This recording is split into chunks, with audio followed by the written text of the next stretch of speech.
Las obras hidráulicas, y eso lo va a saber muy bien José Luis, las obras hidráulicas no se ven, solamente se siente su efecto. Y como no se ven porque están debajo de la tierra, los políticos optan por hacer trenes estúpidos o aeropuertos inservibles o refinerías que están, por cierto, cimentadas encima de un pantano y se gastan recursos que, si ese solo recurso de Dos Bocas se hubiera utilizado para tratar de resolver el problema hídrico de nuestro país, pues otro gallo nos estaría cantando. Pero son obras, insisto, que no se ven. Hoy, hace 55 años, hubo una matanza en Tlatelolco, producto de el deseo de una sociedad de ser escuchada por un gobierno. Y pues cada uno en la mesa verá su circunstancia de cómo estaba en aquel 2 de octubre de 1968. Yo estaba saliendo de la preparatoria y vi cómo un piquete de jóvenes querían rebelarse de un gobierno autoritario.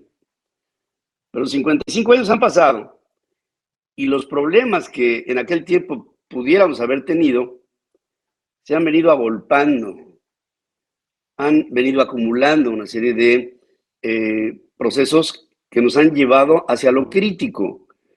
Y si vemos el tema del agua, por ejemplo, creo que no solamente tendríamos que observarlo desde la óptica de la capital de la República Mexicana, que de suyo es muy grave, sino que lo que tendríamos que también ver es cómo le podríamos hacer para, de una manera inteligente, promover que todo el agua que se desperdicia en una tercera parte de la República Mexicana, que sería el sur-sureste mexicano, pudiéramos hacer una especie de plan nacional hídrico para reabastecer con lo que se tiene en exceso en el sureste mexicano a 2/3 partes del país que están absolutamente áridos, como es Sonora, como es Coahuila, como es Chihuahua, como es Durango, como es Zacatecas, como es Sinaloa, como es Tamaulipas y como es todo esto.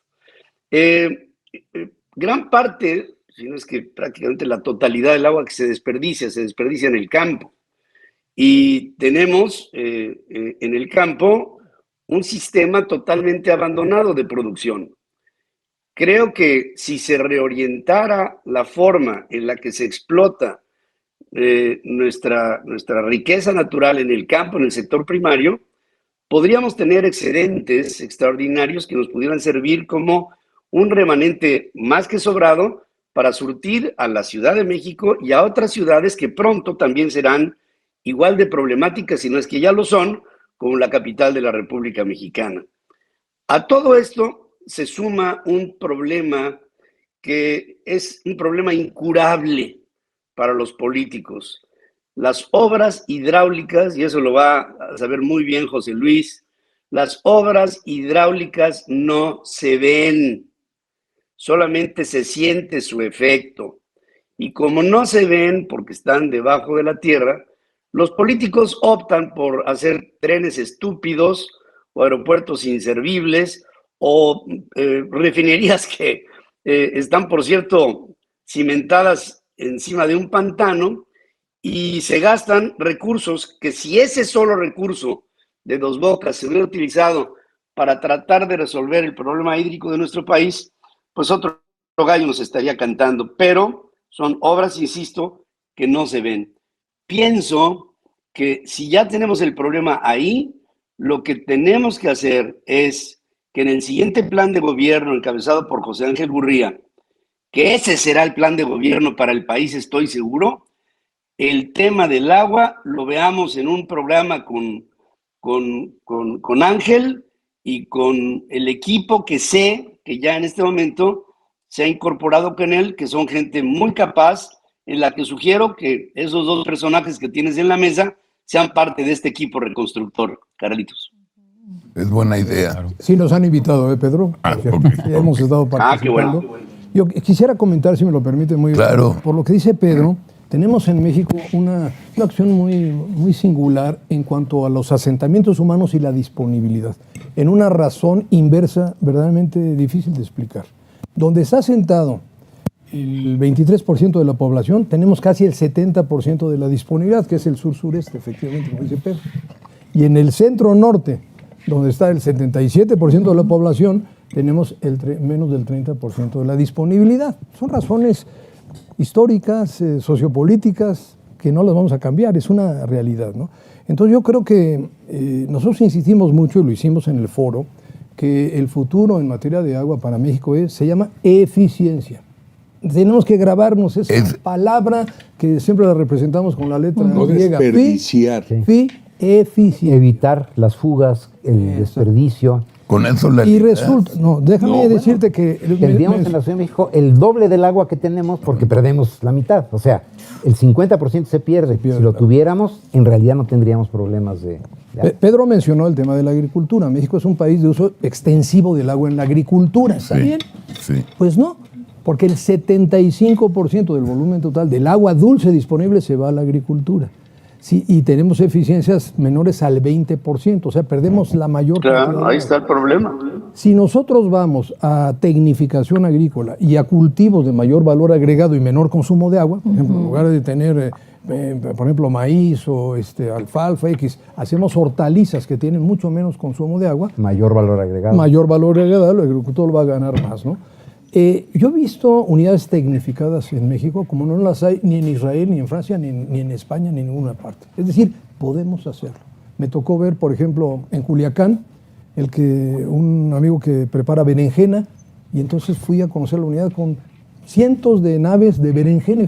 No consumimos berenjena. Bueno, casi no se consume. No. Para exportación. Toda la berenjena que yo hago es para Walmart en Estados Unidos. Y una super unidad de riego hipertecnificada que no le pide nada a nadie en el mundo. O sea, que sí podemos hacer. Una cosa pero solo el 2%. Exactamente, muy importante es de que ha habido una distorsión en la población acerca de la problemática del agua. Un ejemplo, la aversión, sobre todo que tienen los gobiernos estos actuales, en contra de la industria, ¿no? Es que el agua, la industria la está acaparando, ¿no? Fíjense, el total del consumo de la industria embotelladora, refresquera, cervecera, de agua embotellada, etcétera, es el 6% del consumo total. Si le hiciéramos caso, ¿verdad?, a los radicalinskis, hay que cerrar las cervecerías, y ya empezaron, ¿no? Sí. Hay que cerrar las refresqueras, etcétera, ¿no? Porque están depredando el agua. Bueno, tendríamos 6% más. Como dijo José Luis, el 75% se gasta en una agricultura deficitaria. De ese 75%, más de la mitad se pierde en evaporación, infiltración acelerada, etcétera, porque no tenemos un campo tecnificado. Ahí es donde hay que meterle ganas.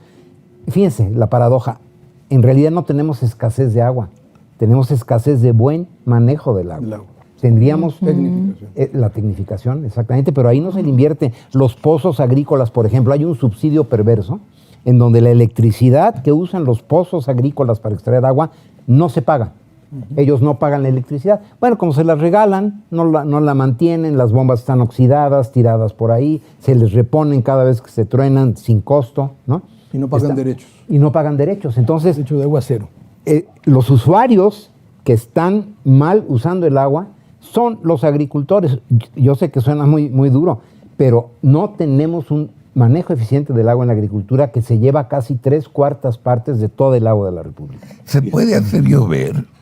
Claro que se puede. ¿Cómo? Bombardeando las nubes, ¿no? ¿Sí? ¿Cómo? A ver, háblame de Nuevo León. Yo estoy preocupadísimo con Nuevo León y con Chihuahua. Bueno, con todo el norte y centro del país y sureste. El 40% del país está declarado en sequía extrema. El 40%. Imagínate.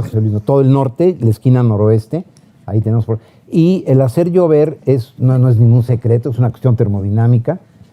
Hoy en día sabemos que las nubes se forman no solamente porque se condensa el agua y sube y se enfría, y entonces se condensa. Para que se forme una nube en forma natural desde hace millones de años, se requieren micelas, pequeñas partículas suspendidas en el aire. Si no hay la micela, no se forma la nube. Okay. Cuando ve uno el cielo, fíjense qué importante, ve uno el cielo y ve uno una nube formada acá y otra acá, pero en medio está el cielo azul. Sí. Bueno, ¿por qué no se formó ahí? y sí se formó acá y allá, porque allá había micelas. Entonces, si nosotros le aportamos a la humedad reinante, tiene que haber humedad, desde luego, estas micelas que pueden ser partículas de cloruro de plata, por ejemplo, yoduro de plata. ¿Por qué? Porque son inocuas y son ligeras y se pueden mantener, ¿no?, en suspensión. Se forman las nubes alrededor. Y hay tecnología mexicana, por cierto, que se está empleando en los Estados Unidos con eso, y ya se usó en Monterrey, sabiendo toda la situación de las corrientes del aire, la presión barométrica, ¿no?, se puede hacer que las nubes como que se desplacen, como si fuera una resbaladilla, ¿no?, de corrientes para llevar una nube, fíjense, llevar una nube hacia un área determinada.